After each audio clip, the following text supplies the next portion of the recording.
The cell, better the box, was cooled down to the point that I was shaking most of the time.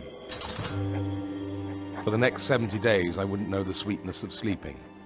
Interrogation 24 hours a day. I was living literally in terror. There's no reason for Mohamedou to be in Guantanamo. Mohamedou has never been charged with a crime. He's been in Guantanamo now 14 years.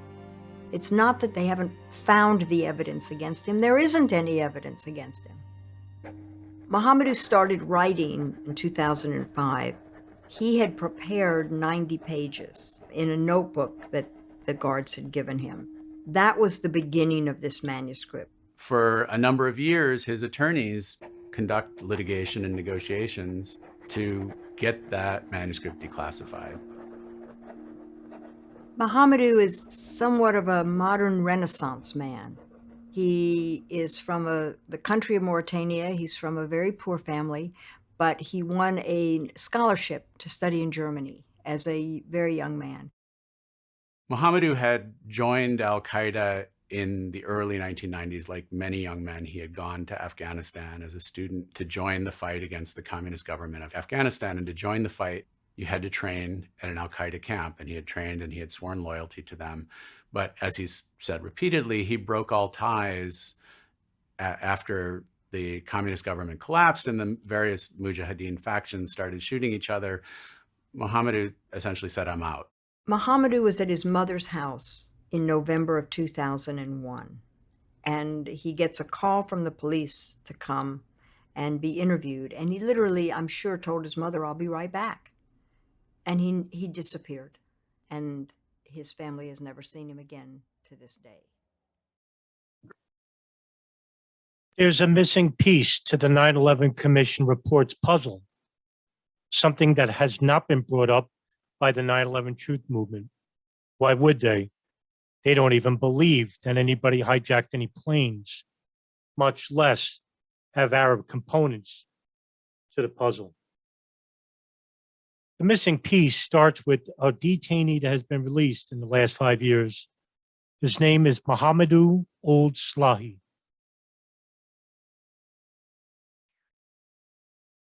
According to many sources, Mohamedou Ould Slahi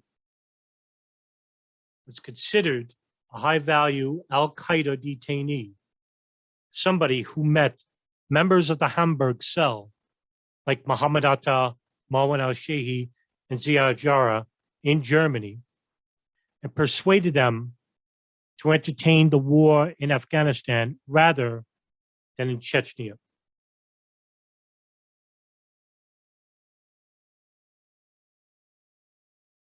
Slahi was then arrested by Yemeni detained authorities, where he was then transferred over to the FBI and then to the CIA. But a little bit about Slahi's background.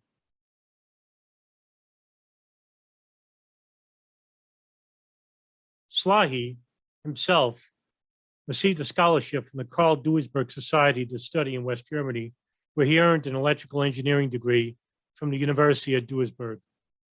He then traveled to Afghanistan to join the Mujahideen, fighting against the communist central government under Rabinu Nabali. The United States had supported the Mujahideen against the Soviet occupation starting in 1979, and through Operation Cyclone, a CIA operation, funded billions of dollars in weapons and aid to the freedom fighters through the Pakistan ISI. After the Soviet withdrawal in 1989, there was a civil war between Mohammad Najibullah's government and the Afghan Mujahideen. Slahi had trained several weeks at the Al-Farouk training camp near Khost, which was run by al-Qaeda. At the end of his training in March of 1991, he swore bayat, which is loyalty, to al-Qaeda, and was given the kunya, a nom de guerre of Abu Musab. However, he did not participate in the civil war. Instead, he returned to Germany. In February of 1992, Slahi traveled again to Afghanistan and was assigned to a mortar battery in Gardez. 6 weeks later, the Najibullah government regime fell, and he returned back to Germany. In hearings in Guantanamo, Slahi has stated that he traveled to Afghanistan twice, attended the al-Farouk training camp, and fought against the Afghan central government in 1992, but that he was never an enemy combatant against the United States. In fact, he was fighting on the same side as the United States, which in 1992 supported the Mujahideen against the communist government in Afghanistan. Well, what probably got Slahi in trouble was that Slahi's cousin, the former brother-in-law, is Mahfouz Ould al-Walid, better known as Abu Hafs al-Murtani. Before the September 11, 2001 attacks in the United States, it was al-Walid who was a spiritual advisor to Osama bin Laden and was on the Shura Council of al-Qaeda and even headed the Shura Council. However, 2 months before the attacks, al-Walid, along with several other al-Qaeda members, wrote a letter to bin Laden opposing the plane's operation. Al-Walid left al-Qaeda after the attacks.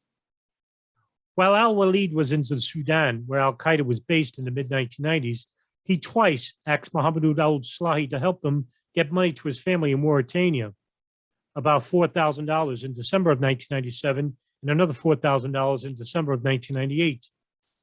In the 2010 habeas corpus opinion for Slahi, the judge wrote that the government relies on nothing but Slahi's uncorroborated coerced statements to conclude that the money transfers were done on behalf of and in support of al-Qaeda.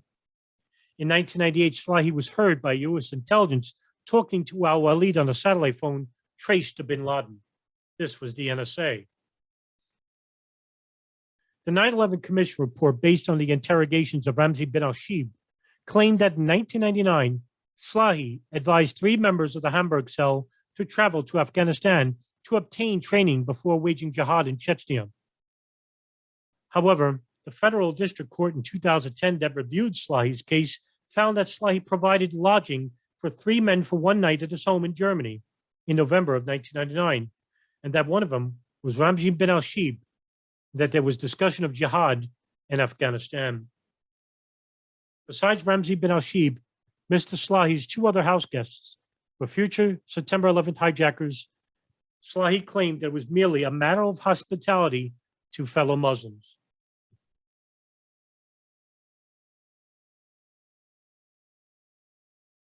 Slahi worked at various companies in Mauritania as an electrical engineer in May of 2000. After the September 11th attacks, the United States renewed scrutiny of everyone is suspected of having ties to al-Qaeda began. And on September 29th, Slahi was again detained by the Mauritanian authorities for questioning. He cooperated with the authorities several more times, and then for the last time, starting on November 20th, 2001, Slahi was interrogated by both Mauritanian officials and the FBI for 7 days. Then the CIA transported him to Jordan using extraordinary rendition. The CIA supervised his interrogation at a Jordanian prison for 8 months.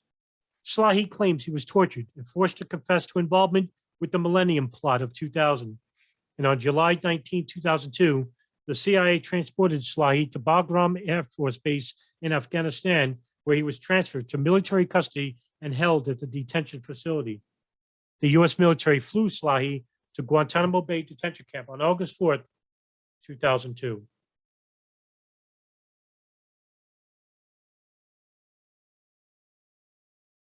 According to the 9/11 Commission report, Chapter 5, al-Qaeda aims at the homeland. In Chapter 1, Chapter 5, Hamburg contingent, page 1, going to Afghanistan. Quote, the available evidence indicates that in 1999, Mohammed Atta, Ramzi bin al-Shibh, Marwan al-Shehi, and Ziad Jarrah decided to fight in Chechnya against the Russians. According to bin al-Shibh, a chance meeting on a train in Germany caused the group to travel to Afghanistan instead. An individual named Khalid al-Masri approached bin al-Shibh and Marwan al-Shehi because they were Arabs with beards, bin al-Shibh thinks, and struck up a conversation about jihad in Chechnya. When they later called Masri and expressed interest in going to Chechnya, he told them to contact Abu Musab in Duisburg, Germany. Abu Musab turned out to be Mohamedou Ould Slahi, a significant al-Qaeda operative who, even then, was well known to U.S. and German intelligence though neither government apparently knew he was operating in Germany in late 1999. When telephoned by bin al-Shibh and al-Slahi, Slahi reportedly invited these promising recruits to come see him in Duisburg. Bin al-Shibh, Slahi, and Jarrah made the trip. When they arrived, Slahi explained that it was difficult to get to Chechnya at that time because many travelers were being detained in Georgia. He recommended that they go to Afghanistan instead, where they could train for jihad before traveling onward to Chechnya. Slahi instructed them to obtain Pakistani visas and then return to him for further directions on how to reach Afghanistan. Although Atta did not attend the meeting, he joined in the plan with the other three. After obtaining the necessary visas, they received Slahi's final instructions on how to travel to Karachi and then to Quetta, where they were to contact someone named Umar al-Masri at the Taliban office. Following Slahi's advice, Atta and Jarrah left Hamburg during the last week of November of 1999, bound for Karachi. Al-Slahi left for Afghanistan around the same time. Bin al-Shibh about 2 weeks later. Bin al-Shibh remembers that when he arrived at the Taliban office in Quetta, there was no one named Umar al-Masri. The name apparently was simply a code. A group of Afghans from the office promptly escorted him to Kandahar.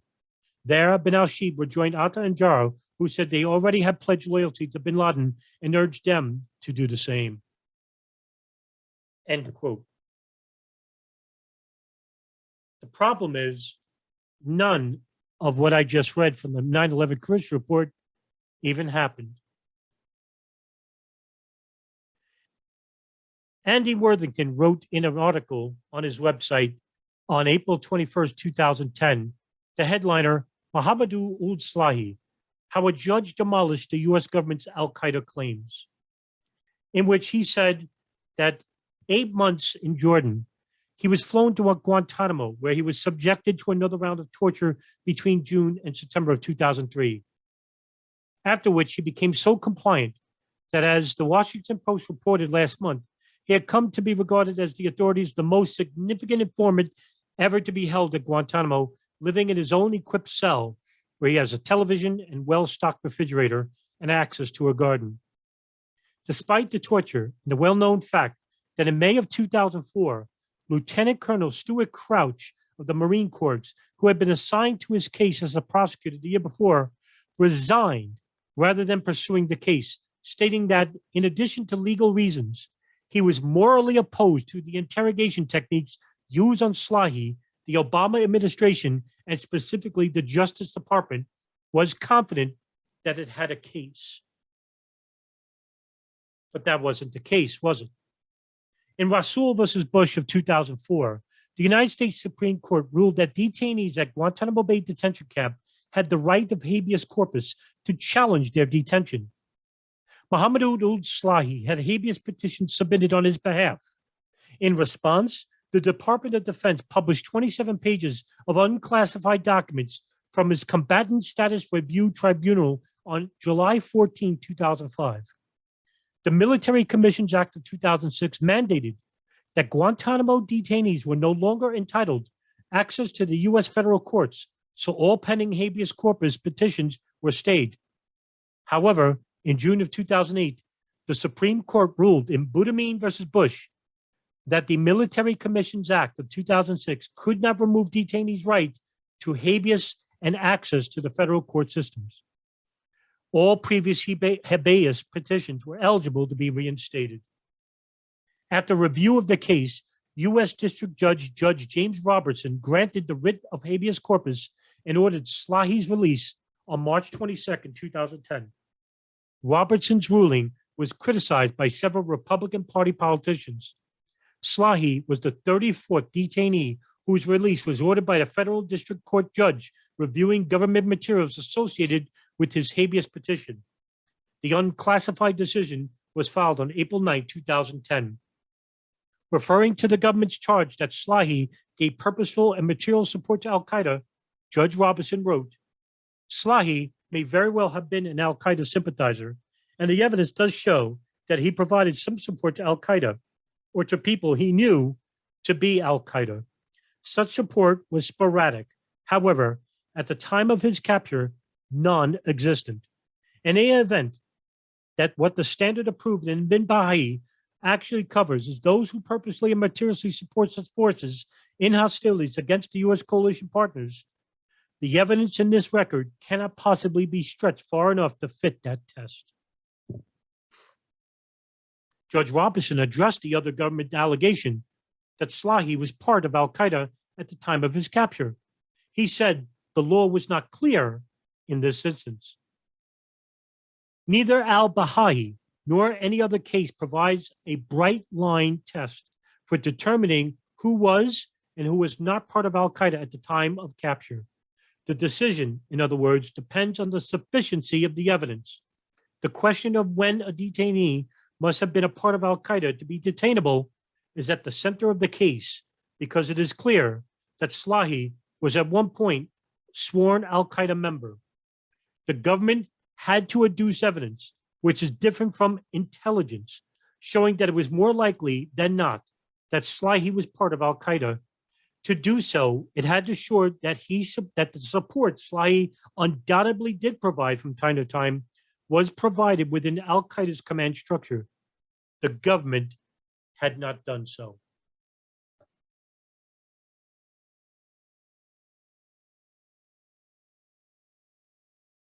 As Judge Robinson described in his unclassified opinion issued on April 9, 2008, associations alone are not enough to make detention lawful. Although he accepted, as Slahi himself admitted, that he traveled to Afghanistan in early 1990 to fight jihad against communists, and that he swore bayat to al-Qaeda, he also essentially accepted Slahi's assertion that his association with al-Qaeda ended after 1992, and that even though he remained in contact thereafter with people he knew to be al-Qaeda members, he did nothing for al-Qaeda after that time. This was in marked contrast to the government's claim that he was so connected to al-Qaeda for a decade beginning in 1990 that he must have been part of al-Qaeda at the time of his capture. In dealing with the various components of the government's allegations, Judge Robinson's unclassified opinions contains two particularly important concessions by the government. The first is that although Slahi was originally seized in connection with Ahmed Rassam's thwarted Millennium Plot, the government now does not allege that Slahi participated in the Millennium Plot. The second, even more extraordinarily, given how Slahi has been sold to the public over the years by the federal government, is that the government now acknowledges that Slahi probably did not even know about the 9/11 attacks.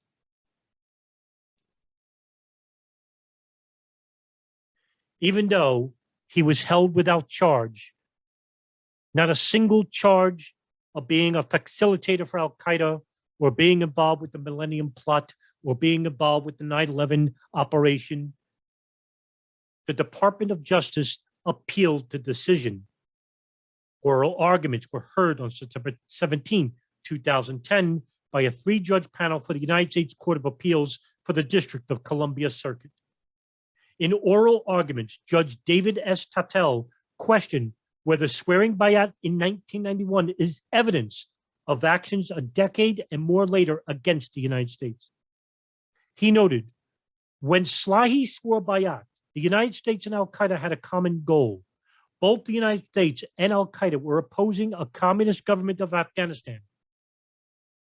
The panel discussed sending the case back to district court or overrule the decision based on other recent DC Circuit rulings on the criteria that justified detention, which was still being developed. On November 5, 2010, the DC Circuit Court of Appeals vacated the decision and remanded the case to the DC District Court for further factual findings based on guidance it had given to the DC District Court about review of such habeas corpus cases of detainees. The District Court never held any hearings after the Court of Appeals decision. Slahi had his first periodic review board review on June 2nd, 2016.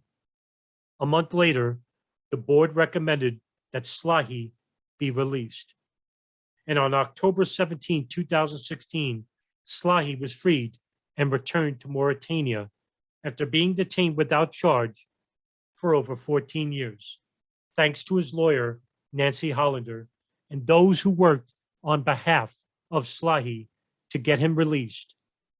The question remains whether the story about persuading members of the Hamburg Cell from Chechnya to Afghanistan ever existed in the first place. If it's true that they never traveled to Chechnya, who told them to go to Afghanistan, if at all? Were they told to travel to Afghanistan to engage in the planes operation? If so, who told them to travel there? If not, how and why did they travel to Afghanistan without being told what the purpose was to travel there in the first place?